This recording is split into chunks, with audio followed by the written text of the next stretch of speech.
आज के मुख्य अतिथि श्रद्धेय श्री कोश्यारी जी का अभिनंदन करते हैं। मेरा उनसे अनुरोध है कि आज के इस मंगलाचरण कार्यक्रम में मंगल गीत का प्राकट्य करके कार्यक्रम का शुभारंभ करें। अस्तो मां सद्गमय तमसो मां ज्योतिर्गमय मृत्युर्माम अमृतमम गमय, अर्थात हम असत्य से सत्य की ओर चले, अंधेरे से उजाले की ओर चले और जड़ता से प्रकाश की ओर चले। तालियों से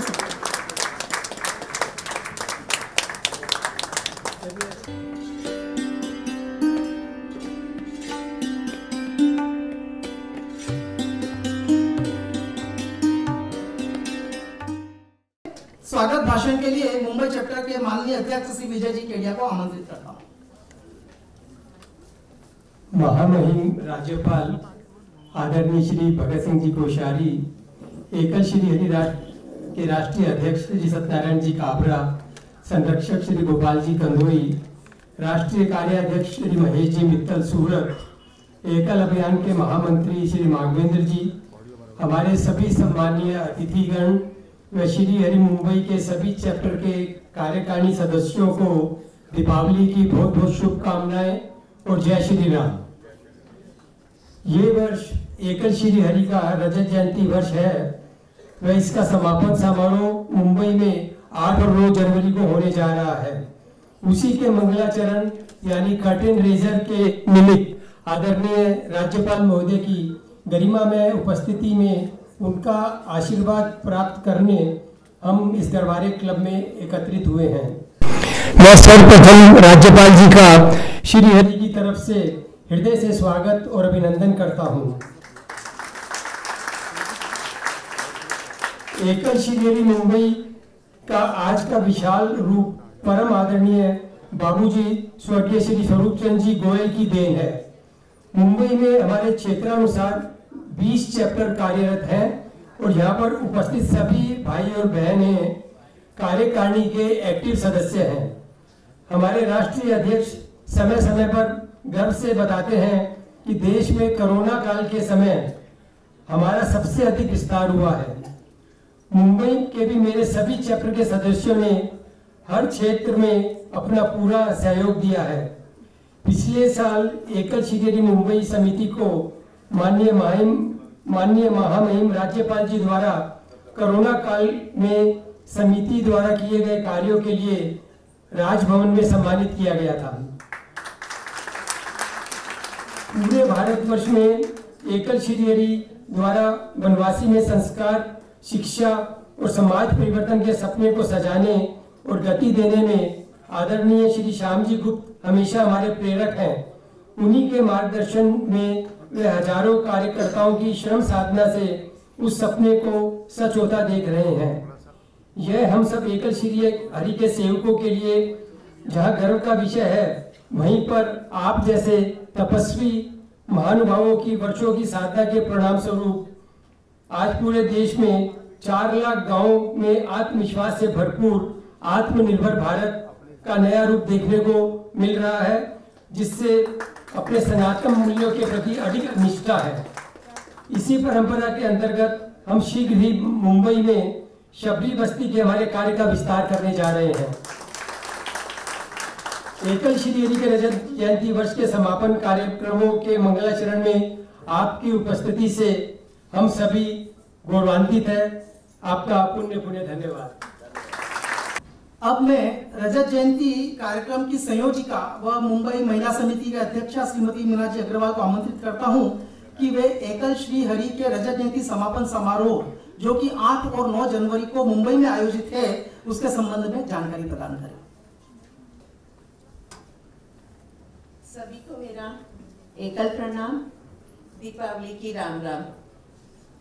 आप सबके चेहरे खिले हुए देख के बहुत अच्छा लग रहा है। वैसे आज हमारे लिए बड़ी खुशी की बात है कि हमारे बीच में हमारा उत्साह बढ़ाने के लिए महामहिम राज्यपाल श्री भगत सिंह कोश्यारी जी पधारे हैं। सर्वप्रथम मैं एकल परिवार की ओर से उन्हें प्रणाम करती हूँ और हार्दिक अभिनंदन करती हूँ। और साथ ही यहाँ उपस्थित सभी सम्मानित अतिथियों को भी प्रणाम करती हूँ।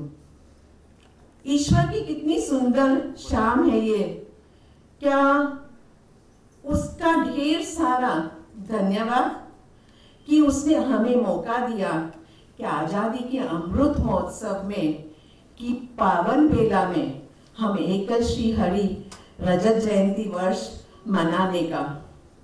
इस पल के लिए जोरदार तालियां तो बनती है।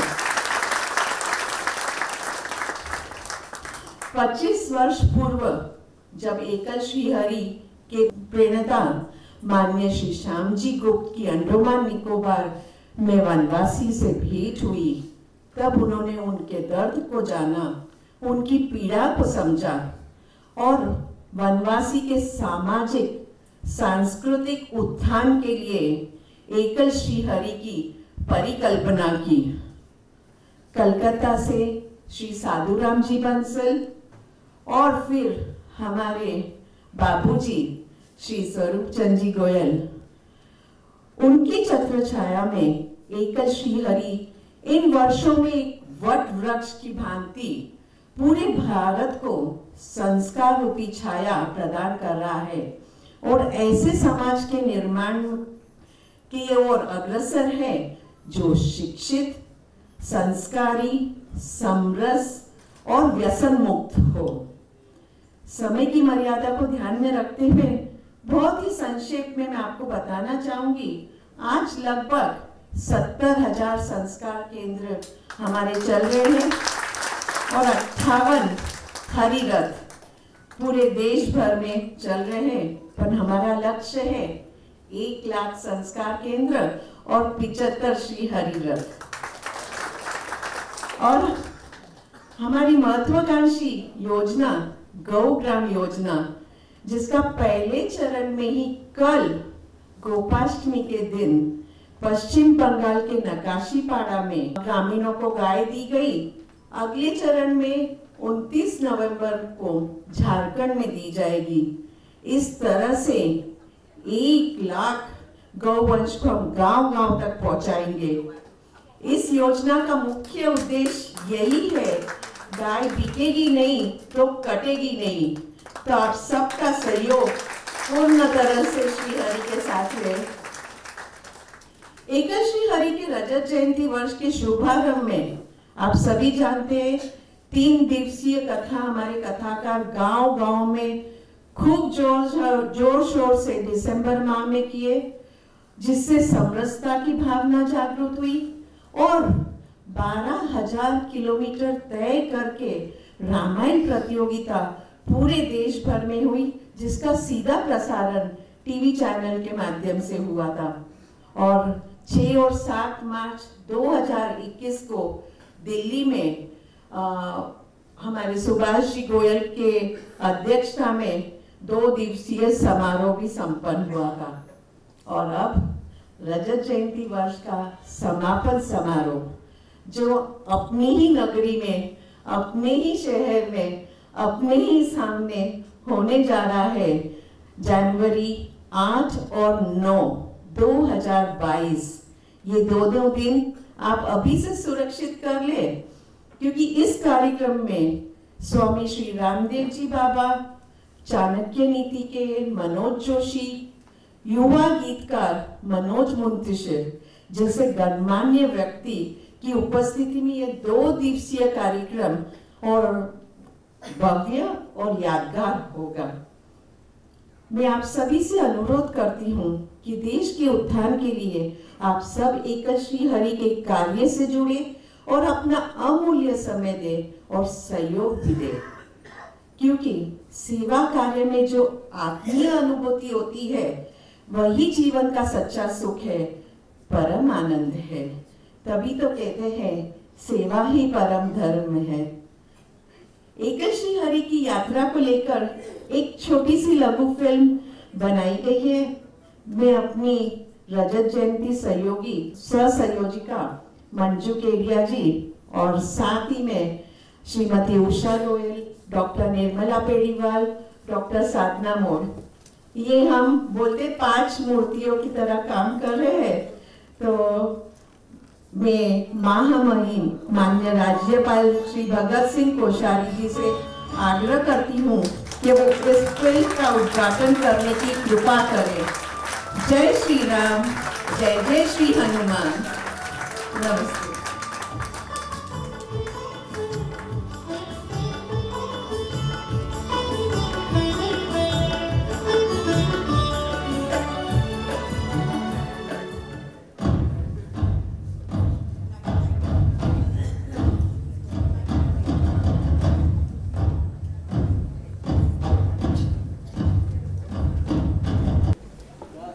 अब मैं राष्ट्रीय अध्यक्ष श्री सत्यनारायण जी काबरा से निवेदन करूंगा कि वो आज के मुख्य अतिथि श्रद्धेय श्री कोश्यारी जी का सम्मान करें।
एकल अभियान के केंद्रीय अभियान प्रमुख श्री माधवेंद्र सिंह जी हमारे बीच हैं।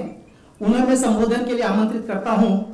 आप एकल के केंद्रीय कार्यकारिणी के महामंत्री भी है और साथ ही ट्रस्ट बोर्ड के सदस्य। आज आप एकल अभियान में गत 16 वर्षों से पूर्णकालीन सेवा दे रहे हैं। आपका केंद्र दिल्ली है। श्री माधवेंद्र सिंह जी।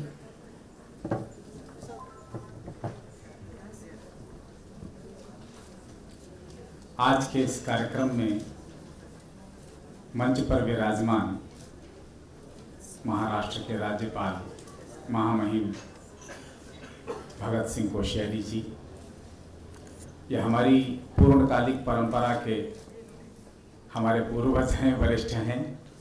उनके समक्ष हमको बोलना ये हास्यास्पद जैसा मुझे लग रहा है। मंच पर विराजमान श्री हरि सत्संग समिति के राष्ट्रीय अध्यक्ष आदरणीय सत्यनारायण काबरा जी तथा अन्य सभी वरिष्ठ पदाधिकारीगण एवं इस सभा कक्ष में उपस्थित सभी श्री हरि के कार्यकर्तागण, सदस्यगण एवं शुभाकांक्षी भाइयों बहनों, समय की मर्यादा है। बिना भूमिका के कुछ बातें मैं कहना चाहूंगा। विश्व का इतिहास हमें जानकारी देता है कि हमारा पड़ोसी राष्ट्र अफगानिस्तान, कुछ वर्ष पहले वहां एक घटना घटी थी। इतिहास के जानकारों को भी याद है और समाचार पत्र पढ़ने वालों के ध्यान में भी है कि जब विश्व की सबसे बड़ी भगवान बुद्ध की प्रतिमा जो बामियान नामक स्थान पर विराजित थी, उसको तोड़कर टुकड़े टुकड़े कर दिया गया था। और ये करने वाले कुछ लड़ाके अफगानिस्तान में प्रवेश कर गए थे। उन्होंने यह कार्य किया था। इस घटना पर संपूर्ण विश्व बिरादरी में खलबली मची और उस खलबली के परिणाम स्वरूप अमेरिकी प्रशासन ने अफगानिस्तान पर की परिस्थिति पर हस्तक्षेप करने का प्रयत्न किया। हस्तक्षेप का प्रभाव दिखाई पड़ा और समाचार माध्यमों से प्रसारित हुआ कि तालिबानी लड़ाके अफगानिस्तान छोड़कर चले गए, किंतु यह समाचार पूरा सच नहीं था, आधा सच था। तो सच क्या था? सच यह था कि इस दबाव के कारण तालिबानियों के नेता तो अफगानिस्तान छोड़कर चले गए थे, किंतु लड़ाके वहीं रह गए थे। जो कालांतर में अमेरिकी प्रशासन के आग्रह पर जब अफगानिस्तान में लोकतंत्र की प्रक्रिया प्रारंभ हुई, उस समय राजनीति में, सेना में, पुलिस में, सब जगहों पर जो जो महत्वपूर्ण स्थान थे, सब में उन लड़ाकों ने स्थान प्राप्त करने का प्रयास किया और सफलता पाई। समय लगा, लेकिन साधना करते रह गए और अंततः वह दिन भी आया जब उन्होंने अपने आकाओं को यह समाचार देने में का अवसर प्राप्त किया कि अब आप पुनः आ सकते हैं हमारे अफगानिस्तान की ओर, हमला करने का उचित समय है। वर्तमान के समाचार सबको ध्यान में हैं। जैसे ही लड़ाकों ने हमले की योजना बनाई, वैसे ही अनेक वर्षों से जमी हुई अमेरिकी सेनाएं अफगानिस्तान छोड़कर चल पड़ी। अमेरिका का शासन बदला और अमेरिकी सेनाओं ने वापसी शुरू की। अफगानिस्तान का समाज लावारिस स्थिति में छोड़कर सेनाएं चली गई। लावारिस स्थिति का आकलन अगर करें तो एक दृश्य सबके हृदय को पिघलाने के लिए पर्याप्त है। वो दृश्य था जान बचाने की उधेड़-बुन में एक नागरिक उड़ने के लिए तैयार हवाई जहाज के पहिए को लटक कर देश छोड़ना चाहता था। उसको पता था कि मैं मर जाऊंगा, मैं गिर जाऊंगा, लेकिन फिर भी वो चाहता था कम से कम अफगानिस्तान की सीमा के बाहर गिरूंगा तो शायद बच जाऊं, शायद अच्छा जीवन मिल जाए। इस भाव से उसने अफगानिस्तान के उस जहाज का पहिया पकड़कर यात्रा करने की हिम्मत जुटाई। इतना विभत्स रूप, ये रूप कैसे बना, कैसे? मन में एक प्रश्न आता है कि ये समाचार हमको क्यों बताया जा रहा है। आज के श्रीहरि के इस कार्यक्रम में अभियान के महामंत्री महोदय ये अफगानिस्तान की घटना हमको क्यों बता रहे हैं? आपको इसलिए बताना चाह रहा हूं कि भारत और अफगानिस्तान, इन दोनों की परिस्थितियों में बहुत बड़ा अंतर नहीं है। अंतर है तो केवल आकार का। अफगानिस्तान छोटा था, इसलिए कम समय लगा और कम समय में उन्होंने अफगानिस्तान पर के सब महत्वपूर्ण स्थानों पर अपने व्यक्ति बैठाए और कब्जा कर लिया। आपसे कोई पूछे कि क्या भारत में ऐसा हो सकता है, तो आपका उत्तर होगा कि नहीं, भारत में नहीं संभव। कभी था लेकिन अब आज नहीं संभव। क्यों नहीं संभव है? तो हमारी मजबूत सेनाएं हैं, आधुनिक शस्त्रास्त्रों से भरपूर हैं सेनाएं, बहुत मजबूत इच्छा शक्ति वाला राजनीतिक नेतृत्व है, इसलिए भारत में अब संभव नहीं है। मेरा मत दूसरा है। अफगानिस्तान में भी बहुत मजबूत इच्छा शक्ति वाला राजनीतिक नेतृत्व था, पुलिस थी, उनकी अपनी सेना थी, आतंकवादियों की तुलना में कई गुना अधिक सेना के जवान थे, किंतु जब हमला हुआ तो सब धरा रह गया और सेना के आधे जवान युद्ध करते हुए शहीद हुए और आधे जवान आतंकवादियों की टोली में मिल गए, उनकी ओर से लड़ना शुरू कर दिए। पुलिस का भी यही हाल रहा और सरकार का भी यही हाल हुआ। आधी सरकार चली गई लड़ाकों के फेवर में और आधी सरकार देश छोड़कर भागने के लिए तत्पर हो गई। क्यों? क्योंकि समाज साथ नहीं दे सका, समाज संगठित नहीं था, इसलिए अफगानिस्तान की यह दुर्दशा हुई। भारत का भी वही हाल है। सन 46, 45, 46, 47 इन वर्षों में, बुजुर्ग लोग यहां बैठे हुए हैं कई, भारत का जो दृश्य था, एक राजनीतिक दल ने विचार दिया था कि भारत दो राष्ट्रों का मेल है, दो विचारधाराएं हैं, इसलिए ये दोनों एक साथ नहीं रह सकती हैं। हमको हमारी विचारधारा के पोषण के लिए स्वतंत्र राष्ट्र मिलना चाहिए। जब आंदोलन का प्रभाव नहीं पड़ा तो मतदान हुआ और मतदान में उस विचारधारा के, उस धर्म के धर्मावलंबी जितने थे, सब ने अलग राष्ट्र बनाए जाने के लिए मतदान किया। किंतु परिणाम क्या हुआ? जब उनकी मांग मान ली ब्रिटिशर्स ने, तो राष्ट्र तो अलग बन गया, किंतु क्या वो सारे मतदाता जिन्होंने अलग राष्ट्र बनाए जाने की मांग की थी वो चले गए? सच कुछ दूसरा है। जो अफगानिस्तान के साथ हुआ था, तालिबानी लड़ाके वहीं रह गए थे, उनके नेता गए थे, ठीक वही दृश्य भारत का बना। नेता तो चले गए जिनको सरकार बनाने की, शासन करने की इच्छा थी, शेष यहीं रह गए। और शेष जो बचे यहां वो अलग थलग पड़ गए, ऐसा नहीं हुआ। यहां के राजनीतिक दलों में सम्मिलित होकर लोकतंत्र की प्रक्रिया का अंग बने और राष्ट्रपति जैसे महत्वपूर्ण पद तक सुशोभित करने का अवसर प्राप्त किया।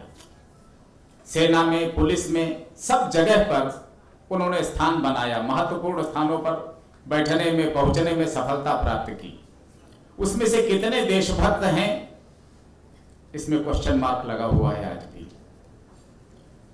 हम अफगानिस्तान से अलग हो सकते हैं केवल एक बात में कि हम संगठित हैं। सन 47 का दृश्य, तब राष्ट्रीय स्वयंसेवक संघ की जो स्थिति थी, और आज का दृश्य, समान विचार परिवार की जो शक्ति उभरी है, भारत के गांव-गांव में 4 लाख गांवों तक एकल अभियान ने अपनी ज्योति पहुंचाने का प्रयास किया है। ये सब जो संभव हुआ, ये आप सबके सहयोग से संभव हुआ है। आज के इस अवसर पर मैं आपको यही जानकारी देना चाहता था कि अफगानिस्तान से पृथक रूप में यदि भारत को देखना है, भारत को सुरक्षित देख रखना है, तो इस जैसे सामाजिक संगठनों के प्रति आपका लगाव बना रहना आवश्यक है। क्योंकि अगर संगठन के प्रयत्नों से समाज में एकता स्थापित हो सकी तो निश्चित रूप से देश बचेगा। सरकार कभी देश नहीं बचाती है। सरकार की हिम्मत तब पड़ती है जब जन समुदाय सरकार के साथ खड़ा होता है, सरकार की हिम्मत बंधाता है, चिंता मत करो, तुम संघर्ष करो, हम तुम्हारे साथ हैं। तब सरकार के नेतृत्वकर्ता भी कुछ भी निर्णय करने के लिए हिम्मत जुटा पाते हैं। आज भारत उसी मोड़ पर खड़ा है। इसलिए आप सब श्रीहरि सत्संग समिति का मजबूती के साथ सहयोग करते रहें, संरक्षण प्रदान करते रहें। सत्संग समिति की ओर से, संपूर्ण एकल अभियान की ओर से मैं आपको यह आश्वासन देता हूं कि आप संरक्षण देते रहें, हम आपको सुरक्षित भारत देंगे। धन्यवाद। धन्यवाद माधवेंद्र जी। हम भी आपको आश्वासन देते हैं कि मुंबई चैप्टर के सभी सदस्य इस बात के लिए आगे से आगे बढ़ते रहेंगे कि हम इस बात पर मुझे एक 4 पंक्ति अटल जी की याद आ गई कि बाधाएं आती है आए गिरे प्रलय की घोर घटाए, बाधाएं आती है आए गिरे प्रलय की घोर घटाए, पांवों के नीचे अंगारे, सिर पर पड़ते हैं यदि ज्वालाएं, निज हाथों से जलते जलते आग लगाकर जलना होगा, कदम मिलाकर चलना होगा, कदम मिलाकर चलना होगा। आप सबके साथ से हम जरूर आपके साथ कदम से कदम मिलाकर चलेंगे। और अब हम बढ़ते हैं। जिन लोगों ने इन 25 वर्षों में एकल श्री हरि को अपने सहयोग से एक नई ऊंचाई प्रदान की है, उनका हम सम्मान करने जा रहे हैं। राज्यपाल महोदय उनका सम्मान करेंगे। एक एक करके मैं नाम बोलूंगा। मेरा अनुरोध है आप यथाशीघ्र मंच पर आ जाएं और राज्यपाल जी से अलंकरण ग्रहण करें। सबसे पहले श्री वरुण और ज्योति जी काबरा। वरुण, उसके बाद श्री गोपाल जी और उषा जी कंदोई तैयार रहे।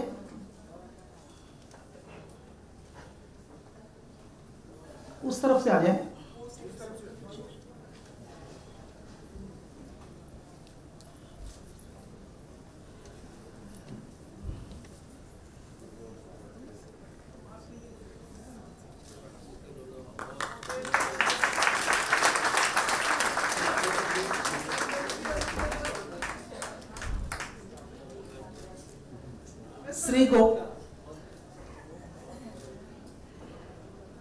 श्री गोपाल जी और उषा जी कंदोई, उसके बाद श्री रमाकांत जी और सुषमा जी टिपरेवाल तैयार रहें।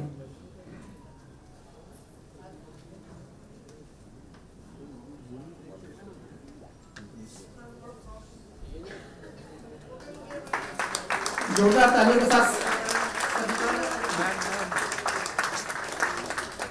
परागता एक मिनट थांबव, थांबव एक मिनट। श्री रमाकांत जी एंड सुषमा जी टिब्रेवाल, इसके बाद श्री सी नारायण जी एंड मीना जी अग्रवाल।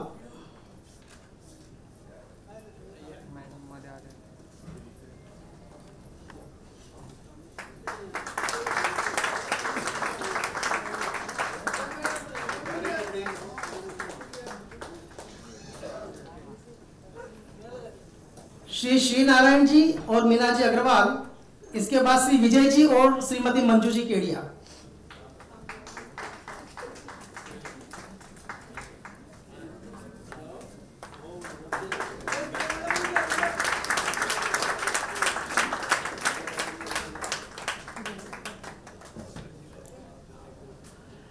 श्री विजय जी और मंजू जी केडिया और इनके बाद श्री सुरेश जी और मंजू जी खंडेलिया।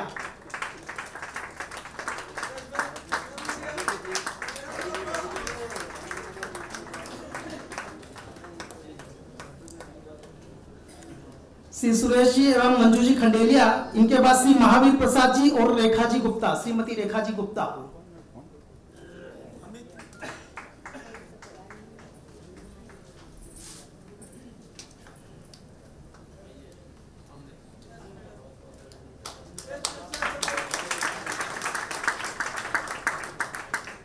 श्री महावीर प्रसाद जी एवं श्रीमती रेखा जी गुप्ता, इनके बाद श्री रामविलास जी एवं श्रीमती अमिता जी अग्रवाल।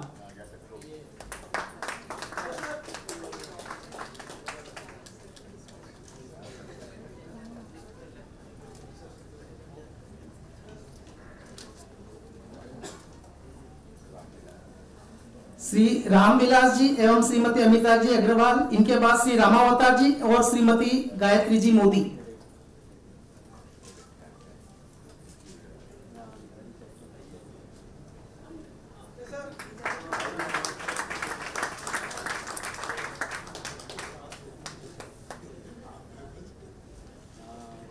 श्री रामावतार जी और श्रीमती गायत्री जी मोदी, और इनके बाद श्री राम प्रकाश जी और श्रीमती शारदा जी भूगना।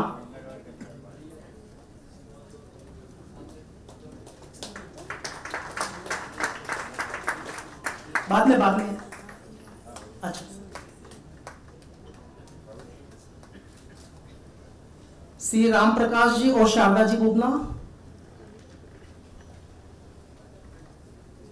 इनके बाद श्री चंद्र प्रकाश जी और चंद्रकांता जी सिंघानिया।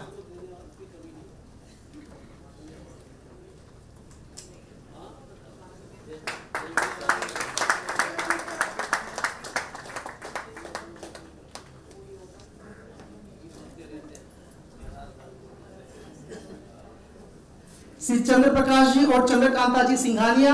चंद्र प्रकाश जी हमारे बहुत कर्मठ और बहुत बड़े दानदाता हैं। इसके बाद श्रीमती रमा घनश्याम जी पहलजानी, मैडम घनश्याम जी भी आगे, घनश्याम जी और रमा जी पहलजानी।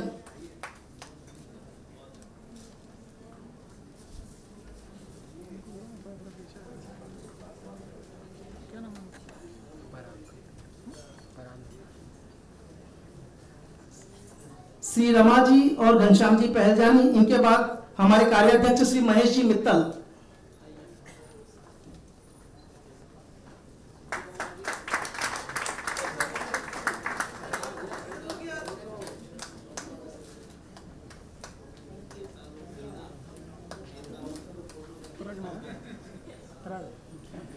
पराग भाई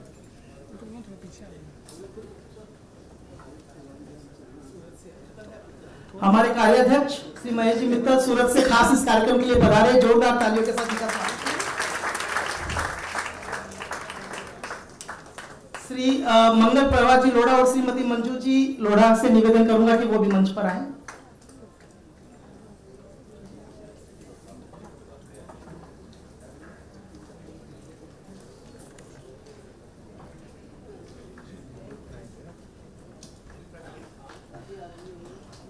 मैं हमारे ट्रस्ट बोर्ड के अध्यक्ष श्री प्रदीप जी गोयल से निवेदन करूंगा, कृपया वो मंच पर आए।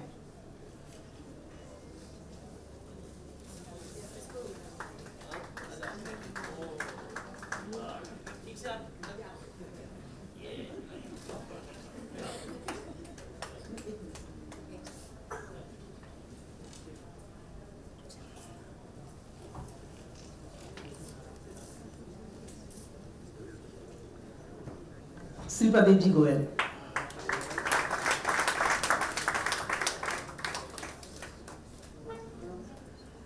धन्यवाद सभी का। अब मैं राष्ट्रीय अध्यक्ष श्री सत्यनारायण जी काबरा से निवेदन करूंगा कि वो अपना उद्बोधन दे। आपके नेतृत्व में एकल श्री हरि ने गत कई वर्षों में नई ऊंचाइयों को छुआ है। श्री सत्यनारायण जी काबरा।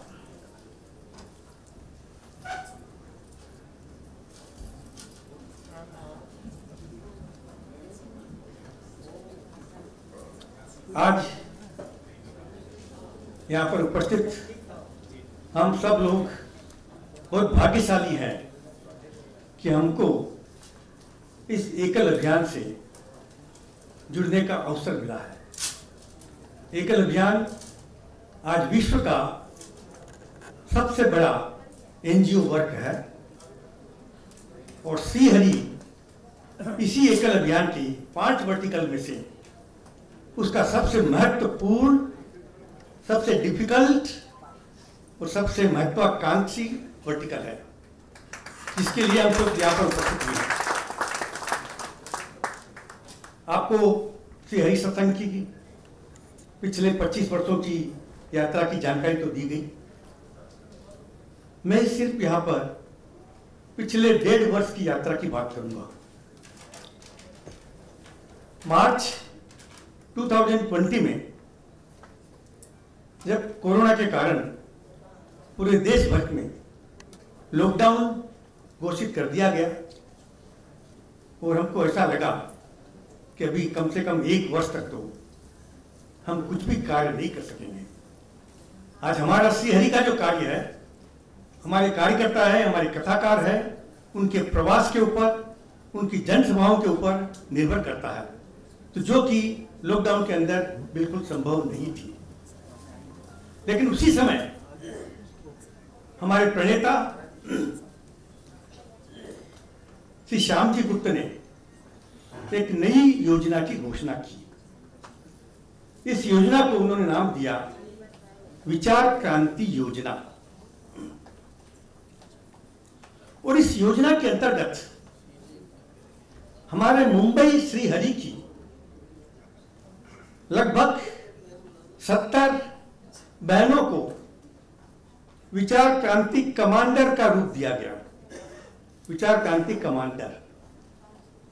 और आपको जानकर के आश्चर्य होगा या शायद विश्वास भी नहीं हो, इन 70 बहनों के नेतृत्व के अंदर अप्रैल, मई, जून 2020 इन 3 महीनों के अंदर हमारे कार्यकर्ताओं का, श्री हरि का, देश के 3.5 लाख गांव में से 16 लाख कार्यकर्ताओं से संपर्क स्थापित हुआ। ये तो हमारे कार्यकर्ता थे। और फिर आज हम गर्व से कह सकते हैं कि हमारे इसी विचार क्रांति योजना के कारण हम देश के 4 लाख छोटे छोटे गांवों को, वनवासी गांवों को कोविड की चपेट से आने से बचा सके।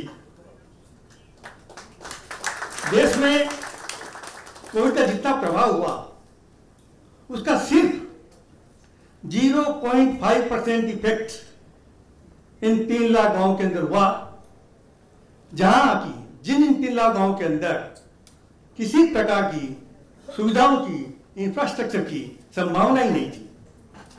लेकिन श्री हरि के इस अभियान के कारण हम इन गांवों को उससे बिल्कुल अलग रख सके। एक बहुत बड़ा अचीवमेंट था अपने आप में। और मुझे खुशी है, मुझे गर्व है कि ये जो 70 बहनें जो थी, मातृशक्ति जो थी, उनमें से बहुत सी यहाँ पर उपस्थित हैं। मैं महाराष्ट्र की राज्यपाल महामहिम श्री कोश्यारी जी की उपस्थिति में उनको धन्यवाद करता हूं, उनका सम्मान करना चाहता हूं।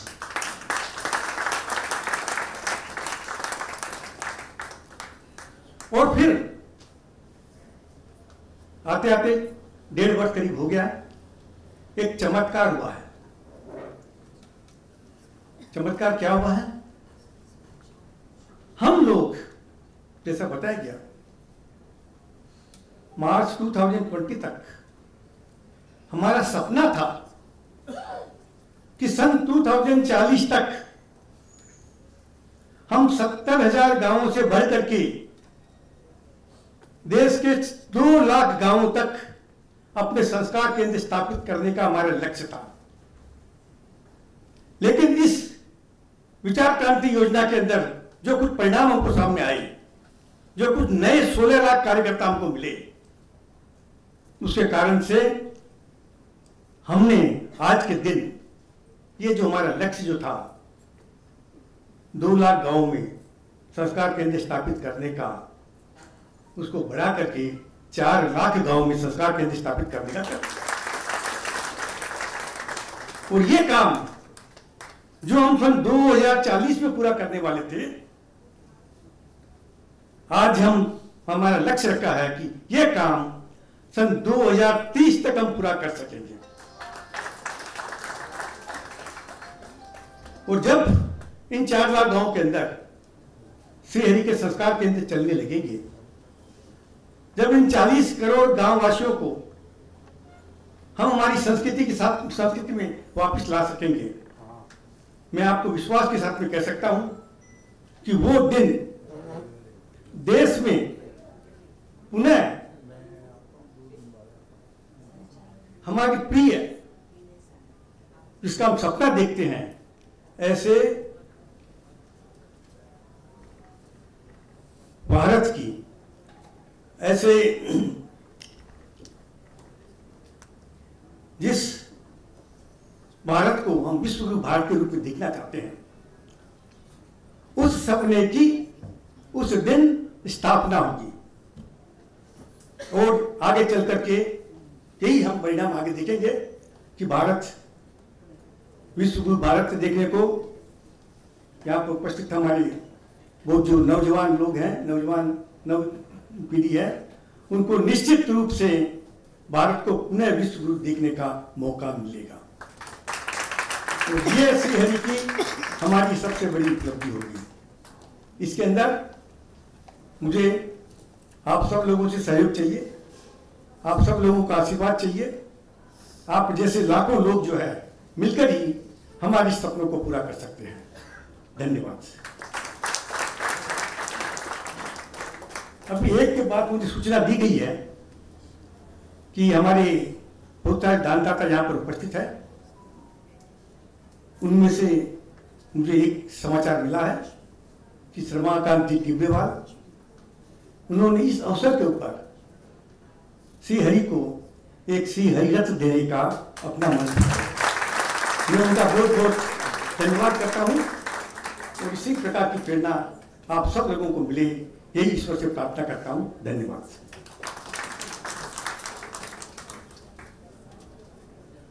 आदरणीय काबरा जी ने मिलकर काम करने की बात कही।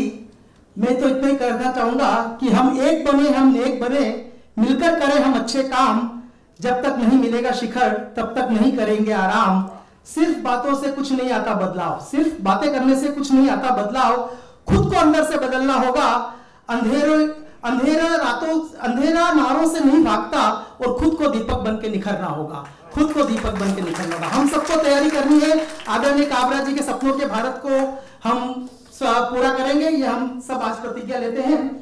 श्री राधा किशन जी दमानी आज हमारे बीच उपस्थित हैं। आपका सहयोग संस्था को हर वक्त मिलता रहता है, हम आपका अभिवादन करते हैं। श्री कैलाश जी अग्रवाल भी आज हमारे साथ हैं, हम आपका अभिवादन करते हैं। श्री सुरेंद्र जी विकल हमारे अग्रणी कार्यकर्ता, ये स्वस्थ होकर आज हमारे बीच वापस आए हैं, हम आपका भी अभिवादन करते हैं। अब मैं कार्यक्रम के अंतिम चरण में महामहिम राज्यपाल जी के उद्बोधन से पहले आपका सूक्ष्म परिचय देने के लिए रजत जयंती कार्यक्रम की सह संयोजिका व मुंबई महिला समिति की उपाध्यक्षा श्रीमती मंजू जी केडिया को आमंत्रित करता हूं।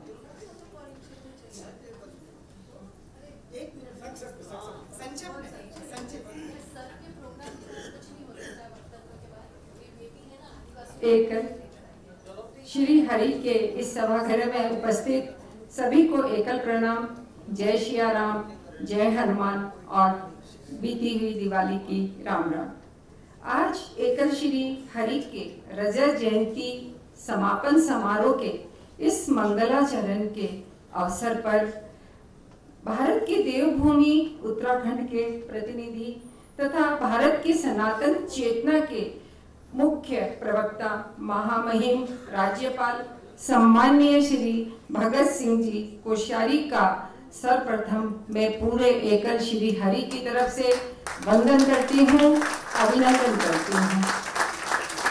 आज राज्यपाल जी ने कहा कि उनके परिचय की कोई आवश्यकता नहीं है, ये बात एकदम सही भी है, लेकिन ये मेरे लिए बड़े गर्व का विषय है कि मुझे आज ये दायित्व सौंपा गया कि मैं उनका परिचय दूं।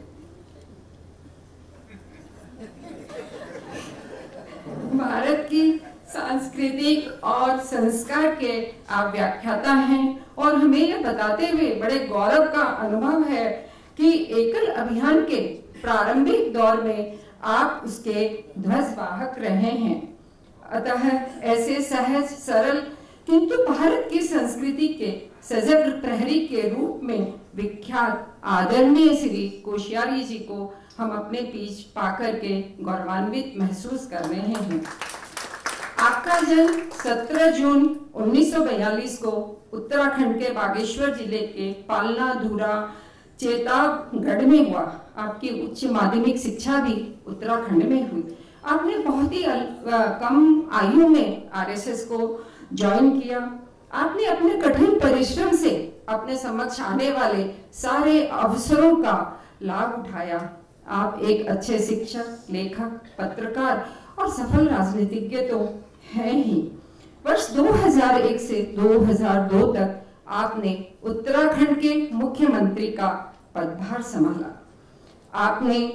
आपकी 2 पुस्तकें भी प्रकाशित हो चुकी है, उत्तरांचल प्रदेश क्यों और उत्तरांचल संघर्ष एवं समाधान। आपने 5 सितंबर 2019 को महाराष्ट्र के राज्यपाल के रूप में शपथ ली। इतना ही नहीं, 19 अगस्त 2020 से 14 जुलाई 2021 तक गोवा के राज्यपाल के अतिरिक्त पदभार को भी संभाला। आपके बहुआयामी व्यक्तित्व की इससे बड़ी क्या मिसाल हो सकती है कि स्वयं प्रधानमंत्री मोदी जी ने सार्वजनिक रूप से यह स्वीकार किया कि उन्हें आपके मार्गदर्शन में काम करने का सम्मान मिला है। ऐसे बहुआयामी व्यक्तित्व के धनी श्री कोश्यारी जी के लिए मन श्रद्धा और आदर से झुक जाता है। उनके लिए 2 लाइन कहना चाहूंगी।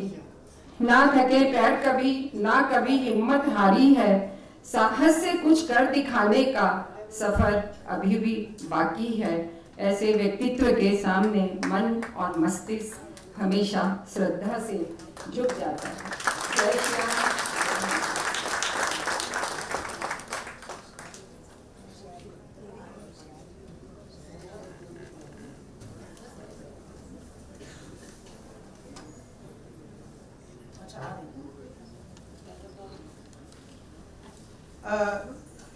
यशवी लोढ़ा कुछ वनवासियों के लिए आदरणीय कोश्यारी जी को कुछ देना चाहती है। यशवी लोढ़ा प्लीज थोड़ा पीछे बैठो। और क्या दादा अरे पीछे आ जाओ। बहुत जोरदार तालियों के साथ यशवी लोढ़ा एकल श्री हरि के साथ जुड़ना चाहती है और वनवासियों के लिए कुछ उन्होंने तैयार किया है जो आज लेकर आई है।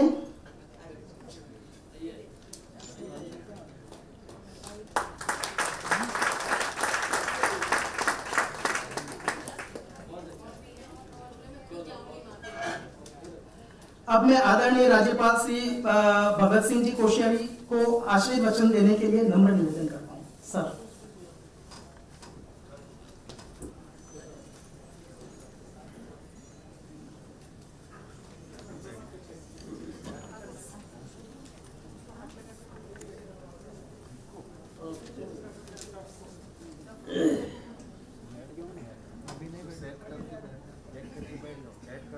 एकल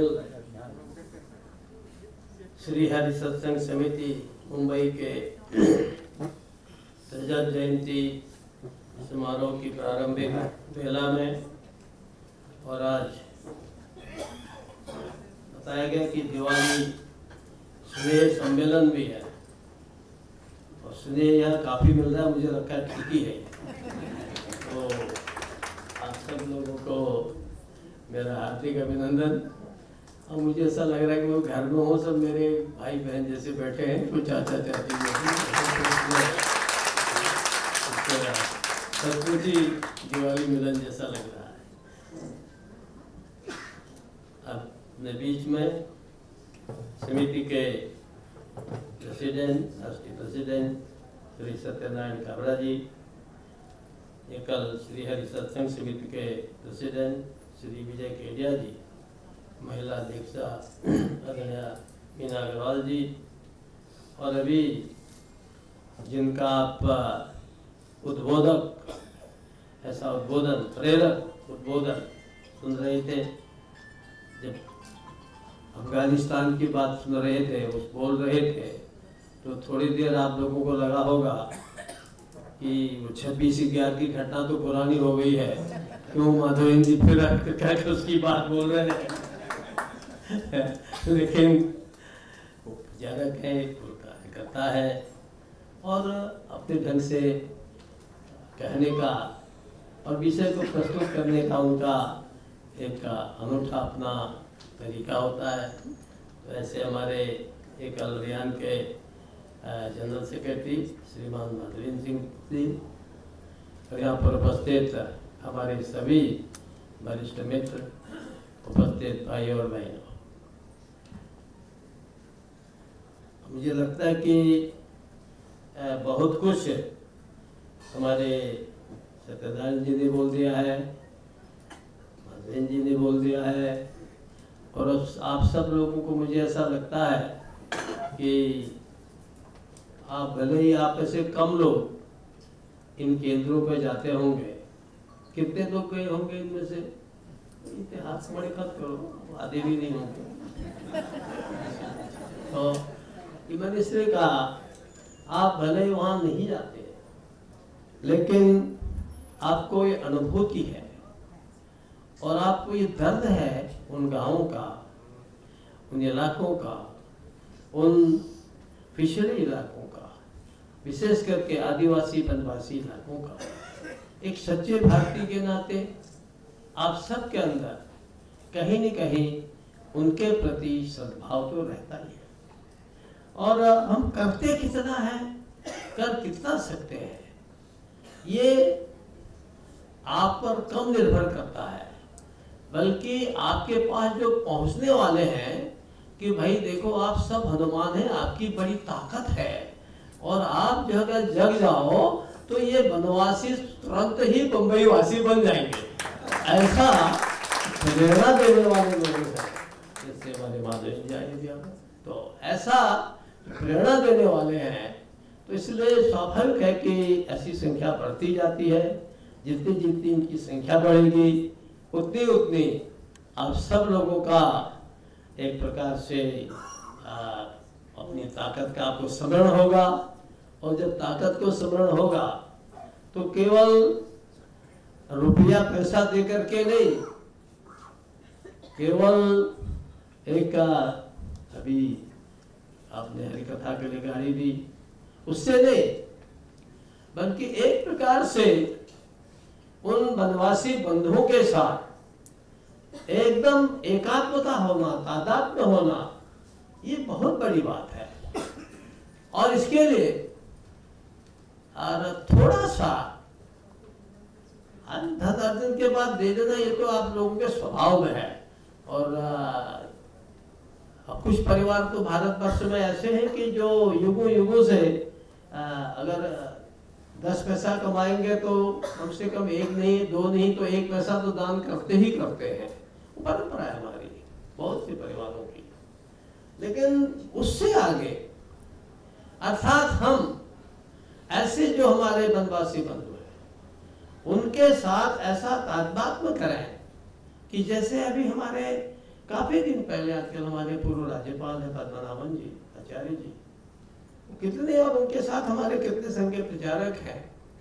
यानी कल्पना करें कि आज नॉर्थ ईस्ट में बिल्कुल शांति है और हम में से जो जितने 60 साल के 50 साल के ऊपर के लोग हैं, और बहुत से लोग तो आप में से वहां गए भी होंगे, हो सकता है आपका बिजनेस भी वहां होगा, क्यों कितनी अशांति थी, कितनी असुरक्षा थी। ये कोई आज केंद्र में अच्छी सरकार है उसका भी परिणाम है, लेकिन उससे पहले उसकी जो भूमिका, उसके जो प्रयास किए गए वो ऐसे लोगों के द्वारा जिन्होंने जीवन अपने माँ बाप ने शिक्षा दी, शिक्षा पूरी की, माँ बाप के प्रति लाडले हैं, लेकिन घर बार छोड़ करके डॉक्टरी पास की है, नर्सिंग किया है, मैं किया है, और जाकर के वहां वर्षानुवर्ष उन लोगों के बीच में रह करके, और बहुत से लोग तो जिनके घर में कभी मीट न खाया जाता हो, मांस, उन्होंने कहा चलो भाई काम खड़ा करना है तो करो, कल को हमारा तो छूट ही जाएगा, इनका भी छुटा देंगे, परंतु इनके साथ रहना कितना कैसा किया होगा। अब आज देखिए कि वहाँ कितना सुंदर वातावरण है। ये मैं इसलिए कह रहा हूँ कि हम जब प्रत्यक्ष ऐसे गरीब, जैसे यहाँ झुग्गी झोपड़ी होते हैं, ऐसे गांव के अंदर वनवासी लोग जो हैं, ये आज भी अनेक सुविधाओं से वंचित है। आपको पता नहीं होगा कि सरकार ने FRA किया है, फॉरेस्ट राइट एक्ट दिए हैं, उसके अंदर उनको जंगल में, क्योंकि जंगल के नियम बड़े खराब है, जंगल मत काटो, एक भी मत पेड़ काटोगे तो जेल चले जाओगे, बड़ा मुश्किल है।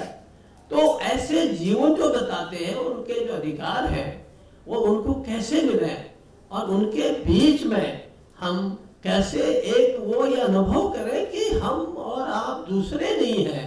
उनको ये लगना ही नहीं चाहिए कि ये मुंबई शहर में रहने वाले और उस दूर पर्वतों के बीच, उन दूर जंगलों के बीच वो रहने वाले एक ही है, उनके और आपके बीच की आत्मा एक ही है, ये अनुभव कराना होगा। तो भी आप देख रहे थे कि कैसे हमारे सत्संग के माध्यम से, किस प्रकार से कथाओं के माध्यम से, किस प्रकार के एकल विद्यालय शुरू करके एकल शिक्षक के माध्यम से, किस प्रकार से उनको साथ लाने का पिछले 25 वर्षों में, कुछ जगह से पहले भी प्रयास थे, वो प्रयास किए जा रहे हैं।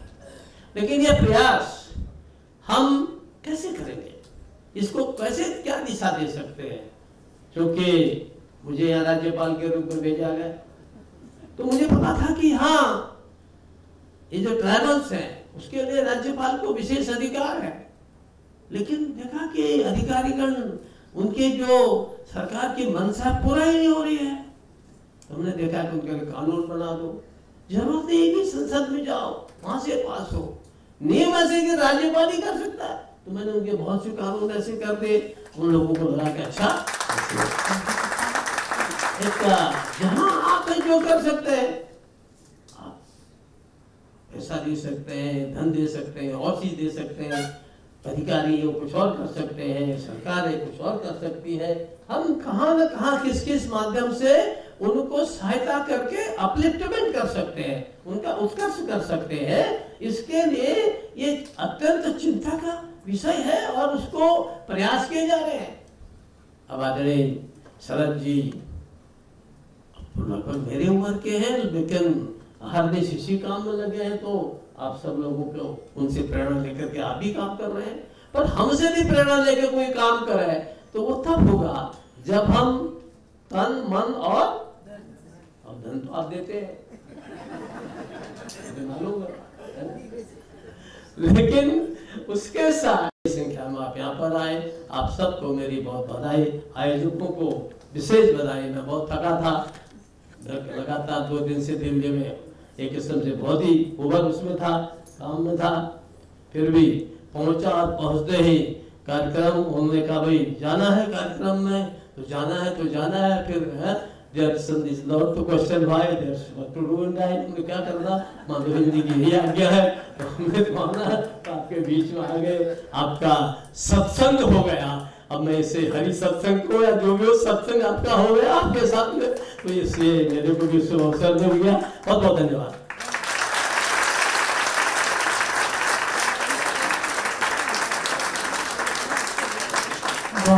बहुत धन्यवाद महामहिम राज्यपाल जी। आपने जिस तरह में बताया कि किस तरह हम छोटी छोटी बातों के साथ वनवासियों के साथ जुड़े, आपके भाव सिर्फ मैं इन 4 लाइनों से कहना चाहता हूं। आपकी जो बात आपने रखी कि मंजिल यूं ही नहीं मिलती राही को, मंजिल यूं ही नहीं मिलती राही को, जुनून सा दिल में जगाना पड़ता है। और पूछा चिड़िया से कि घोंसला कैसे बनता है, तो उसने कहा तिनका उठाना पड़ता है। जैसे छोटी छोटी बातों के साथ हम कैसे वनवासियों के साथ जुड़े, आपका बहुत बहुत धन्यवाद। और अंत में मुंबई महिला समिति की महामंत्री श्रीमती उषा जी गोयल को धन्यवाद ज्ञापन के लिए मैं आमंत्रित करता हूं।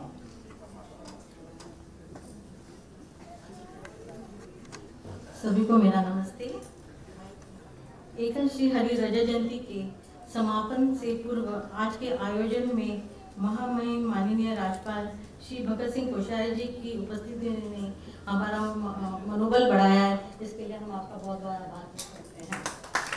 एकल के आग्रह पर आज आपने अपना बहुमूल्य समय दिया और अपने नए विचार दिए जिसके पर हम अमल करेंगे। इसके लिए आपका बहुत बहुत धन्यवाद। आए हुए सभी सामान्य अतिथियों का भी मैं आभार व्यक्त करती हूँ, जिन्होंने अपनी बहुत कीमती वक्त देकर इस कार्यक्रम की शोभा बढ़ाई है। और मेरे संस्था के सभी पदाधिकारी और सदस्यगणों की भी धन्यवाद देती हूँ। अभी हमारा गीत और संगीत का कार्यक्रम होगा, सब लोग आप उसका आनंद उठाइए और बाद में बाहर भोजन की व्यवस्था है, उसमें सब लोग शामिल होइएगा। धन्यवाद।